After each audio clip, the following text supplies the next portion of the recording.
ஓம் நம சிவாய.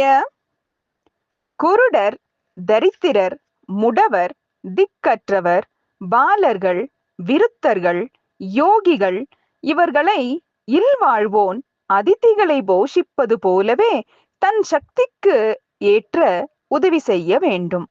ஞானிகளை அவர்களது யோகியதைக்காகவும் பிறரை அவ்வாறில்லாதவராயினும் மானிடப் பிறவி வகித்ததற்கு ஏற்ப பரோபகார சிந்தனையோடும் உதவி புரிய வேண்டும்.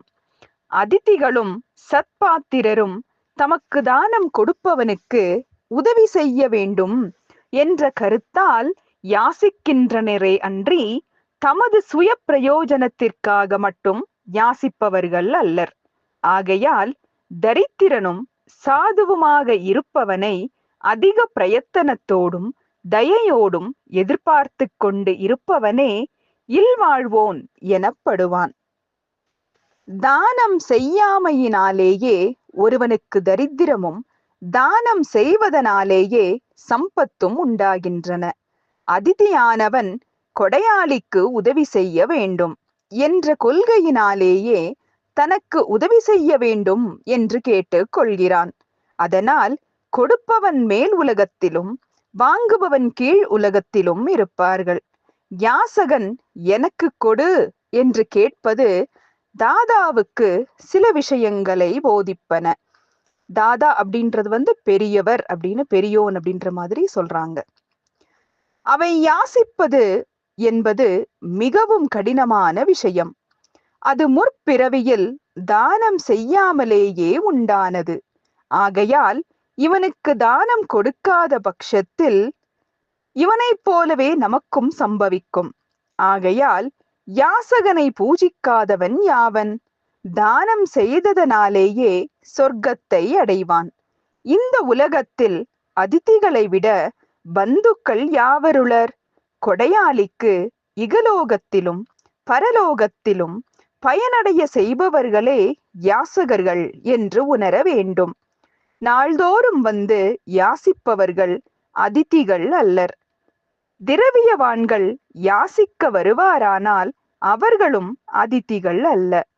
ஸ்படிகத்துக்கு உற்ற அழுக்கை துடைத்தவுடனேயே நீங்குவது போல அப்போதைக்கு அப்போது தனக்கு கிடைத்த பாவங்களை பரிகரிப்பவர்களே அதிதிகள். அத்தகைய அதிதிதானம் ஏற்றானாயின் தானும் தாதாவும் ஊர்த்துவலோக பிராப்தி அடைவர். தானம் கொடுப்பவனும் ஏற்போனுமாகிய இருவரில் கொடுப்போன் மேல் உலகத்தையும் ஏற்போன் கீழ் உலகத்தையும் பெறுவார் என்பதை தான காலத்தில் அவர்கள் கைகளே உணர்த்துகின்றன. ஏழையாகிய யாசகன் தன் வீட்டை அடைந்து யாசிக்கையில் வணிக தர்மத்தை அனுசரித்து அவனை திரஸ்கரித்து பிறரை எதிர்ப்பவன் கொடையாளியாக மாட்டான். உலகத்தில் யாசகர் இல்லாவிட்டால் தர்மம் என்பதே கிடையாது. ஆகையால் யாசகர் இருக்க வேண்டுவதுதான். சாதுக்களான அதிதிகளுக்கு தானம் செய்வதால் பெரும் பயனை யாசகருக்கு உதவி செய்வதாலும் அடையலாம். சாதுக்களை வித்யா விஷயமாக பரீட்சிப்பவன் உளுத்தன்.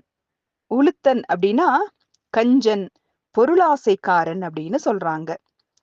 அவனுக்கு சத்பாத்திரத்திலாவது துஷ்பாத்திரத்திலாவது ஏழைகளிடத்திலாவது தானம், தயை, பரோபகாரம் முதலியன சிறிதும் உண்டாகாது. இல்வாழ்வோரில் சிலர் வாயினால் மட்டும் மரியாதை பேசி உபசார வார்த்தைகள் சொல்லி கடைசியில் ஒன்றும் கொடுக்காமல் அனுப்புவோரும் இருக்கிறார்கள்.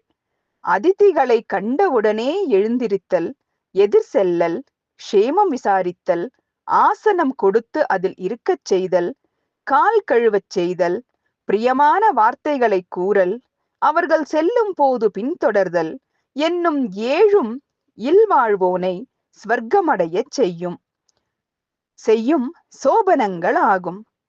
பொருளுள்ள வரையில் தன் சக்திக்கு ஏற்ப தானம் செய்ய வேண்டும் என்ற யோசனை உண்டான பொழுதே யாசகனுக்கு கொடுத்துவிட வேண்டும்.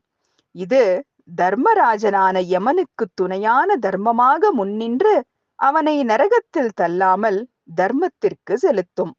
ஓம் நம சிவாய.